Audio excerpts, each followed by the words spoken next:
আসসালামু আলাইকুম। Walton smart fridge presents world cup চিলিংয়ে সকলকে আমন্ত্রণ। মরক্কো এবং ফ্রান্সের ম্যাচে 5 জন রেফারি দেওয়া হয়েছে, 5 জনই আর্জেন্টাইন রেফারি দেওয়া হয়েছে। স্ট্যান্ডার্ড প্র্যাকটিস অনুযায়ী এই ব্যাপারটা একটু আনইউজুয়াল এবং সেই সঙ্গে অনেক বেশি মাত্রায় বিতর্কের জন্ম দেবে, সেটা খুব স্বাভাবিক একটা ব্যাপার, কারণ খুবই অবাক করার মতো একটা ব্যাপার। দেখেন, আমি কিন্তু মিশরের গোলটা কেন বাতিল হয়েছিল কিংবা কেন মোহাম্মদ সালাহ পেনাল্টি পান নাই, আইএফএবির রুল অনুযায়ী সেই ব্যাপারটা ব্যাখ্যা করেছিলাম আপনাদের সামনে। মাঠের ভেতর যখন কোনো ঘটনা ঘটে ফুটবলের খেলা সংক্রান্ত, সেটা কিন্তু আইএফএবির রুল অনুযায়ী হয়, কিন্তু মাঠের বাইরে যে কোনো সিদ্ধান্ত সেটা কিন্তু ফিফার প্রশাসনিক সিদ্ধান্তের জায়গা। এই যে আর্জেন্টিনার 5 জন রেফারি দেওয়া, যেটা একটা বিতর্কের জন্ম দিয়েছে এবং দেওয়াটা খুবই স্বাভাবিক, এটাও ফিফার প্রশাসনিক সিদ্ধান্ত। এর আগে আমরা যেমনটা দেখলাম যে আমেরিকান একজন প্লেয়ার তার রেড কার্ডের সাসপেনশনটা ডোনাল্ড ট্রাম্পের একটা ফোন কলে নাকি পরবর্তী সময়ে সাসপেনশনটা উঠে গেছে, সেটাও ফিফার প্রশাসনিক সিদ্ধান্তের জায়গা। এখন কেন আসলে 5 জন আর্জেন্টাইন রেফারি থাকাটা বিতর্কের জন্ম দিতে পারে বা দিয়েছে, সে ব্যাপারে ব্যাখ্যা করতে চাই। ফিফার স্ট্যান্ডার্ড প্রোটোকল অনুযায়ী নর্মাল কোনো একটা ম্যাচে আসলে কয়েকটা ক্রাইটেরিয়া থাকে ম্যাচ অফিসিয়ালসদের। একটা হচ্ছে 3 জন রেফারি যারা অনফিল্ড রেফারি এবং 2 জন লাইন্সম্যান সাধারণত একই দেশের থাকেন, কারণ একটা কমিউনিকেশনাল ব্যাপার থাকে, অর্থাৎ ভাষাগত একটা ব্যাপার থাকে। কিন্তু বাকি 2 জনকে আমরা নর্মাল স্ট্যান্ডার্ড প্র্যাকটিসে ভিন্ন দেশের দেখি। এখন আপনি যদি আর্জেন্টিনা এবং মিশর ম্যাচটাও লক্ষ্য করে দেখেন, সেখানেও অনফিল্ড রেফারি যিনি ছিলেন ফ্রান্সিওস লেটেক্সার, তিনিও ফ্রান্সের অধিবাসী। অ্যাসিস্ট্যান্ট রেফারিতে যিনি ছিলেন তিনি কাইরিল মুগনিয়ার, তিনিও ফ্রান্সের। অ্যাসিস্ট্যান্ট রেফারি 2 যিনি ছিলেন মেহদি রামনি, তিনিও ফ্রান্সের। কিন্তু অন্যদিকে 4th অফিসিয়াল এবং রিজার্ভ রেফারি দেখবেন তারা 2জন কিন্তু নরওয়ের।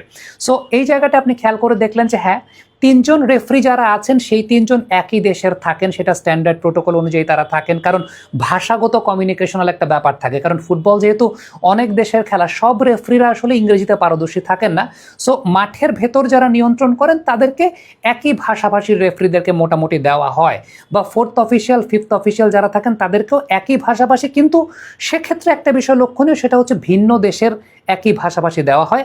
আরেকটা খুব ইম্পর্টেন্ট ব্যাপার, সেটা হচ্ছে যেই 2 দেশের মধ্যে খেলা হচ্ছে ওই 2 কন্টিনেন্টের রেফারিরা আসলে থাকেন না। আপনি আর্জেন্টিনা কিংবা মিশর যদি চিন্তা করেন, সাউথ আমেরিকা এবং সেই সঙ্গে আফ্রিকার খেলা হচ্ছে, সেই জায়গাটায় 2 জনই কিন্তু 5 জন রেফারির 5 জনই কিন্তু ছিলেন মূলত, যেটা আমরা দেখতে পাচ্ছি, ইউরোপিয়ান। এবার আমরা ব্রাজিল এবং নরওয়ে ম্যাচটা যদি চিন্তা করি, ব্রাজিল নরওয়ে ম্যাচেও কিন্তু খেয়াল করে দেখবেন প্রধান রেফারি যিনি ছিলেন তিনি ছিলেন আমেরিকান। সহকারী রেফারি কোরি পার্কার যিনি ছিলেন তিনিও ছিলেন আমেরিকান। সহকারী রেফারি 2 যিনি ছিলেন তিনিও ছিলেন আমেরিকান। 4th অফিসিয়াল এবং 5ম অফিসিয়াল রিজার্ভ রেফারি তারা 2জনই কিন্তু ছিলেন হন্ডুরাসের।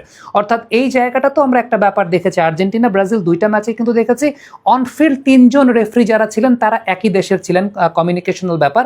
বাকি 2জন কিন্তু ভিন্ন দেশের ছিলেন। তবে এখানে একটা ব্যাপার, সেটা হচ্ছে ওই যে ফার্স্ট ল্যাঙ্গুয়েজটা এক হতে হয়, তাহলে সেই কমিউনিকেশনের জায়গাটা ভালো হয়। এবং এইখানেও একটা বিষয় দেখবেন যে ব্রাজিল এবং নরওয়ের ম্যাচে সাউথ আমেরিকান কান্ট্রি এবং সেই সঙ্গে স্ক্যান্ডিনেভিয়ান কান্ট্রির মধ্যে খেলা হচ্ছে, কিন্তু রেফারি যারা ছিলেন তারা কিন্তু সেন্ট্রাল আমেরিকান কিংবা নর্থ আমেরিকান রেফারি ছিলেন।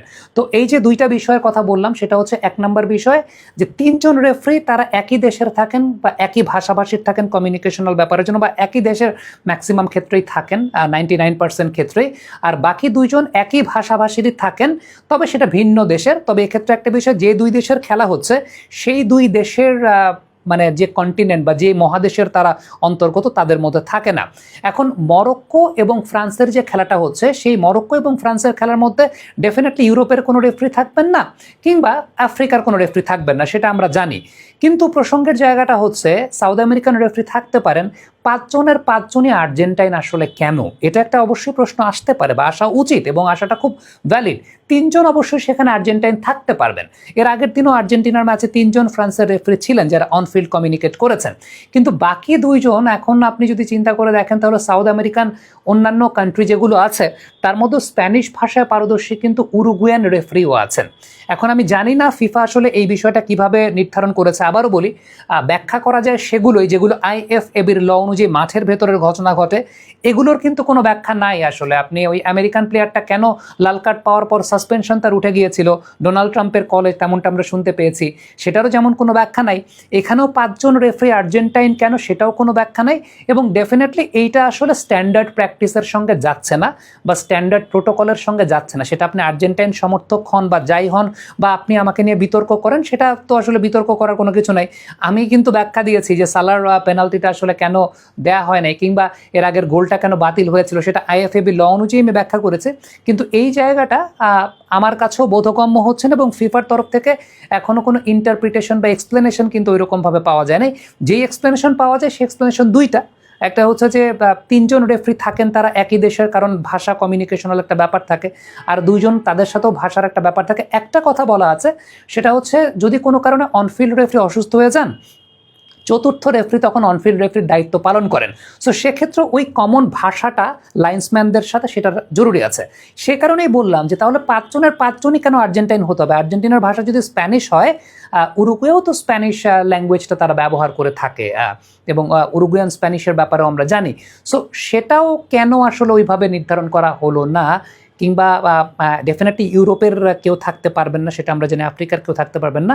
ফিফা কেন এই জায়গাটায় এরকম একটা অসামঞ্জস্যতা করলো, সেটা নিয়ে অবশ্যই প্রশ্ন আসতে পারে। শেষে একটা কথা বলি, আর আমাদের আইসিসিরা দোষ দিবেন? আইসিসির যত এককভাবে আসলে দোষ নাই, ফিফাতেও কিন্তু এই টাইপের বিষয়বস্তুগুলো, যেটা আবারও বলি, মাঠের ভিতরের যে বিষয় আইএফএবির ল অনুযায়ী সেটা ইন্টারপ্রেট করা যায়, কিন্তু এই মাঠের বাইরের বিষয়টা আমার তো মনে হয় যে এটা আইসিসির মতো এক ধরনের ঘটনাই দেখলাম। যে এটা তো মানে একটা তো আমেরিকার ওই প্লেয়ারটার লাল কার্ড উইথড্র হওয়া, সেটা একটা বিষয়। এইখানে 5 জনের 5 জনই কেন? আমি বলছি না যে এটা কে অ্যাডভান্টেজ দিবে, এখানে তো আর আর্জেন্টিনা খেলছে না, কিন্তু এখানে আসলে কি ঘটনাটা, সেই ব্যাপারে আমার মনে হয় ফিফার একটা ইন্টারপ্রিটেশন আসলে খুব দরকার। আদারওয়াইজ এটা নিয়ে বিতর্ক হবেই।